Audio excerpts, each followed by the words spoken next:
Hi friends, good morning. 8 मार्चला नुकताच आपण वुमेन्स डे सेलिब्रेट केला आणि मी सुद्धा माझ्या सोसायटी फ्रेंड्ससोबत ना खूप सुंदर असा कार्यक्रम एन्जॉय केला.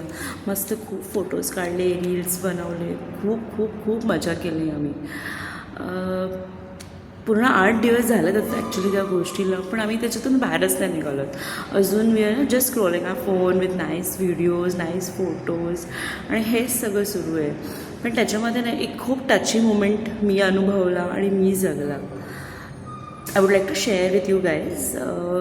जनरली काय झालं की माझी एक मैत्रीण आहे सानिका, तिने त्याच्यामध्ये ना तिचा ॲक्ट बसवलेला.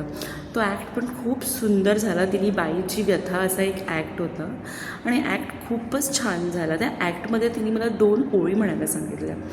It was the end of that act. मी पण खूप छान त्या ओळी पाठ केल्या आणि म्हणायचा प्रयत्न केला, बट त्या 2 ओळी खूप सुंदर होत्या आणि मला खूप टची वाटलं त्या मोमेंटला आणि एकदम रिलेटेबल होत्या ॲक्च्युली मला. म्हणून तर त्या 2 लाईन्स होत्या की आई, मला तुझी खूप आठवण येते. मी पण एक बाळाची आई झाली आहे, पण मला अजूनही तुझी गरज आहे. I really miss my mom आणि आई wherever she is, I really love you. पण it's just not about loving my mom or anything like that, but it is always supporting a woman behind you or whoever is with you. So I would really like to say thanks to Sanika first.